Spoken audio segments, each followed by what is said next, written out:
Hey, I kind of wanted to just jump on here and give a little bit more backstory about my video that I made about my depression. When I'm filming this, it was yesterday, but I'm not sure when I'm going to get this up on YouTube. But anyways, that was a bad night, and now that my meds aren't working, obviously, I those happen more frequently. So I'm okay today. I'm better today. I'm not crying. I don't feel like I need to cry. I don't feel like there's anything to cry about right now. Um, I had kind of a normal day. I went to work, and then in the afternoon, I only did 5 walks today. Like it was a pretty slow day, and um, I wanted to go home and nap. It was 3 o'clock, 4, almost 4 o'clock, and I just wanted to go home and sleep. I felt exhausted, exhausted. I did 5 walks. I've been out for 5 hours. For some reason, it took me longer, I guess, to get to my clients' houses. I just wanted to come home and nap. But my friend came over, which is great. Absolutely great that she came over and brought her beautiful daughter. Um, I'm better today. I feel better, but who knows what tomorrow's going to bring. So I kind of wanted to give a little backstory on my depression. So when I was I was perfectly fine, perfectly content until I went to high school. The bane of my existence. Is that the term? Is that the phrase? The bane of my existence? Am I saying that right? Anyways, so I went to high school and I wanted to be the shit, okay? I wanted to hang with the popular kids and I just was hanging around them all the time, trying to be cool, trying to be in the fucking popular crowd, and I just never fit in. I was never friends with those people. Um, I went to parties with them and I tried to be cool. Obviously, I got super hammered. Even though I have an aversion to alcohol, so that was good. Puked all the time. But anyways, I just wanted to fit in. I wanted to be so cool. So grade 9 and grade 10, that was me. That was me trying to be popular. The fucking worst. So then that's like the beginning of my depression. I was like, I don't fit in with these people. I had other friends in a bunch of different groups so that I was never really like alone, but I felt so alone.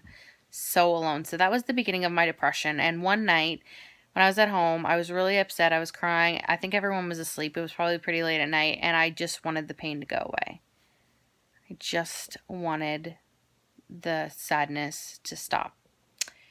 So I took a bunch of Tylenol and Advil, and my mom has these prescription for uh, anxiety, which she doesn't take all the time, but I knew where they were.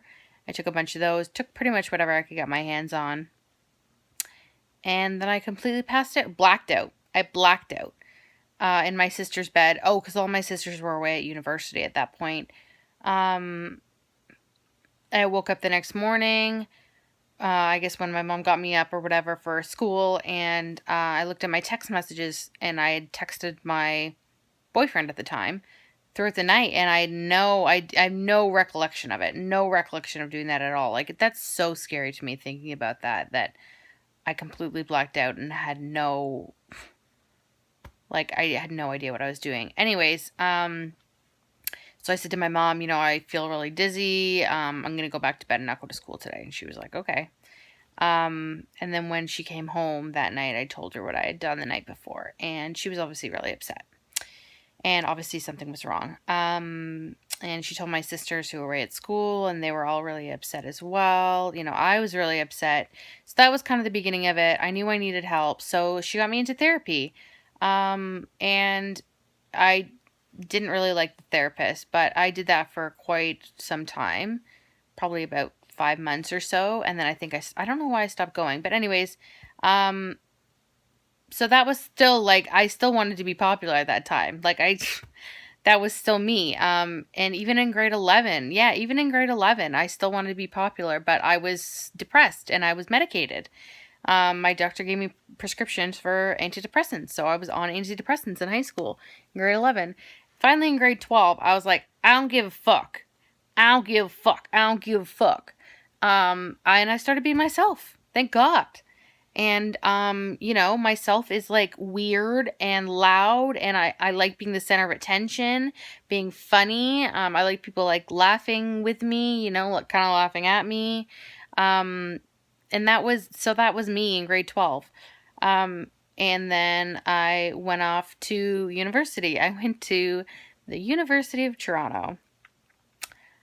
I don't know how my dumb ass got into the University of Toronto, or how I thought that I could go to the University of Toronto.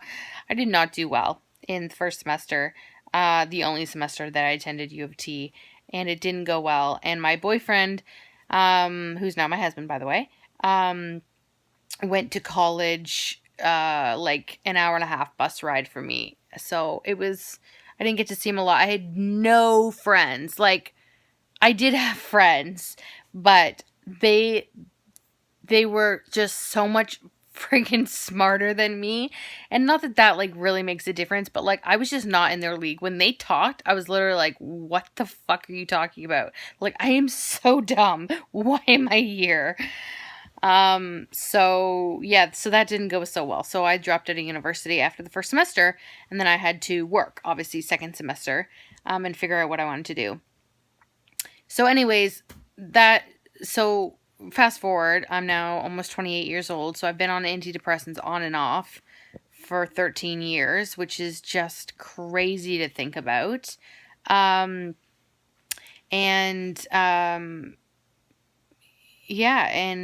sometimes they work for me, sometimes they don't. I honestly went on and off them because I had this, I thought, oh, I don't need them, I'm fine. So I went off them. And then I would crash, and then I'd go to my doctor and say I need a new prescription. I would go on them for, a couple months, then I would go off them, and then go to my doctor. And finally, she was like, you know what? You need to think about it like this. People who have diabetes will always be on medication for their diabetes. Always. People who have a chemical imbalance in their brain should always be on medication. It's not a choice. It is a choice, but medication will help me.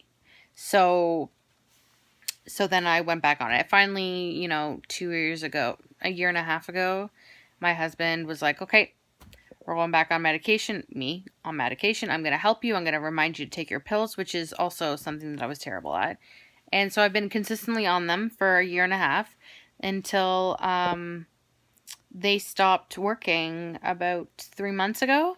I noticed that I had a lot of lows and not so many highs. Not that that's not what antidepressants do. They're not uppers. But, generally, if I didn't have depression, I would be like a happy-go-lucky person, like outgoing and stuff. But I'm not really anymore. Sometimes I am when I'm feeling good, but lately I haven't been. So anyways, I had to go to my doctor. Like I said in my previous video. So that's kind of where I'm at right now. I just kind of wanted to share a little bit more history. Because like I said, I think I said this, I don't know. I've filmed videos like this like 4 times. I'm absolutely not ashamed of my mental illness, of my depression. I wish I didn't have it, obviously. And it's going to stick with me my entire life. And, I'm pretty nervous if I start having kids and, if I already have depression, will I get postpartum depression? I don't know. Or, if I decide to go off my medication when I'm pregnant, how will that affect me? So it's not something fun to deal with. And there's a lot of things in the air. And, my doctor recommended that I get assessed by a psychiatrist, and I'm absolutely going to do that to find out what the fuck is wrong with me. Hopefully she has an answer, because I've been trying a bunch of different things. I've had sleep studies done because it's possible I have sleep apnea, but I'm not really sure I have sleep apnea. There's just a bunch of other stuff that I've kind of tried, and so I'm kind of waiting to see how those results go. So I can get my life fucking back on track. which I don't know what, I don't know what I'm doing with my life. But right now I don't need to know. I'm kind of just taking it day by day.